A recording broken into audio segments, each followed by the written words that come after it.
Bonjour à tous. Aujourd'hui, on va parler de l'ordonnance Macron qui va mettre en place la rupture conventionnelle collective. Déjà, la rupture conventionnelle, c'est quoi?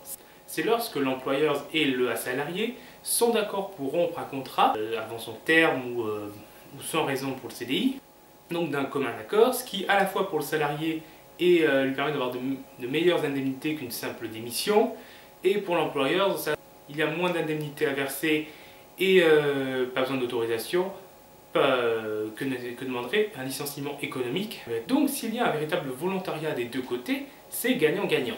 Malheureusement, on observe bien que parfois il y a des abus de la part des employeurs qui forcent le salarié à accepter une rupture conventionnelle que celui-ci ne voudrait pas forcément.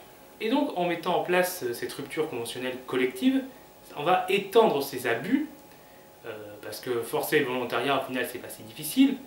Les patrons le savent très bien, il y a des méthodes qu'elles utilisent régulièrement, que ce soit les pressions sur les salariés, le harcèlement moral, l'isolement des salariés par rapport à leurs collègues, ou bloquer toute progression professionnelle au sein de l'entreprise. Ce sont autant de moyens qui sont utilisés et qui fonctionnent pas trop mal. Donc on peut se douter qu'avec la rupture conventionnelle, ces mêmes méthodes seront utilisées pour faire des abus. Et cela sera très pratique pour les employeurs.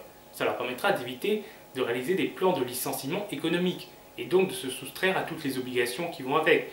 C'est-à-dire les plans de sauvegarde de l'emploi, le fait de devoir reclasser ses salariés, de devoir une priorité à la réembauche, de devoir leur verser des indemnités, le fait de devoir consulter les instances du personnel et de devoir se soumettre à des autorisations administratives pour pouvoir réaliser ce licenciement.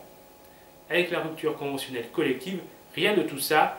Il suffira à l'employeur de pousser les salariés en leur disant soit par les méthodes que j'ai dit, ou en leur faisant croire qu'il n'y a pas d'autre choix, et en leur faisant accepter un plan de départ collectif. Comme ça, l'employeur, il peut licencier à moindre frais. Donc on voit bien là aussi, c'est un moyen d'aider les employeurs à se débarrasser plus facilement de leurs salariés, à pouvoir contourner les règles et les contrôles. Déjà que ceux-ci vont être affaiblis, comme on l'a vu dans la vidéo précédente, mais là en plus on leur donne des moyens de les contourner.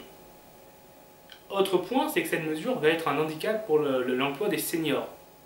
En effet, celles-ci sont déjà les plus touchées par les ruptures conventionnelles. En effet, les employeurs peuvent avoir envie de se débarrasser d'un salarié un peu trop âgé à son goût pour embaucher quelqu'un de plus jeune.